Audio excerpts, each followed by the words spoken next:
ગુજરાતના વાતાવરણમાં ફરી એકવાર પલટો આવવાની શક્યતા છે। પ્રખ્યાત હવામાન નિષ્ણાત અંબાલાલ પટેલે આગામી દિવસો માટે મહત્વની આગાહી કરી છે। પશ્ચિમી વિક્ષેપના કારણે રાજ્યમાં ઠંડી અને વાદળછાયા વાતાવરણ વચ્ચે હવે કમોસમી વરસાદનું સંકટ તોળાઈ રહ્યું છે। આ ફેરફારની સીધી અસર ખેતી પર પડવાની ભીતિ સેવાઈ રહી છે। આગામી 8 થી 11 ફેબ્રુઆરી દરમિયાન ઉત્તર ગુજરાત, સાબરકાંઠા અને પંચમહાલમાં ઠંડીનું જોર વધશે। આ ઉપરાંત ગાંધીનગર અને કચ્છમાં પણ ઠંડીનો જોરદાર ચમકારો જોવા મળી શકે છે। જોકે 11 ફેબ્રુઆરી બાદ ઠંડીમાં આંશિક ઘટાડો થશે અને તાપમાનનો પારો થોડો નીચો જવાની શક્યતા છે। અંબાલાલ પટેલના જણાવ્યા મુજબ અસલી પલટો 12 ફેબ્રુઆરીએ જોવા મળશે। દેશના ઉત્તરીય ભાગોમાં હિમવર્ષાની સાથે ગુજરાતના કેટલાક ભાગોમાં કમોસમી વરસાદ પડી શકે છે। 12 ફેબ્રુઆરીએ આખું રાજ્ય વાદળછાયા વાતાવરણમાં ઘેરાયેલું રહેશે।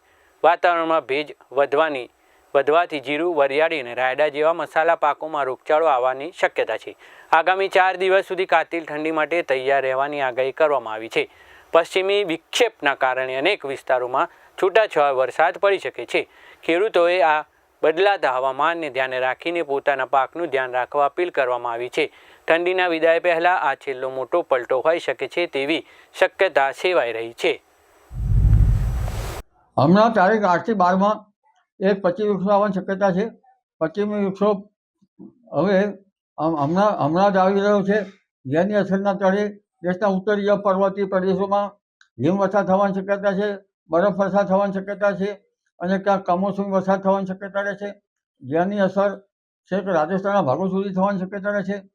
અને આ અસર તળે તારીખ 8 થી 11 ઉત્તર ગુજરાતના ભાગો, સાબરકાંઠાના ભાગો, પંચમહાલના ભાગો, અરવલ્લીના ભાગો, મહીસાગરના ભાગોમાં સવારના ભાગમાં ઠંડી વધુ અનુભવાય છે, જેમાં લઘુત્તમ તાપમાન 14 થી 15 ડિગ્રી સેલ્સિયસ આસપાસ થઈ જવાની શક્યતા રહે છે।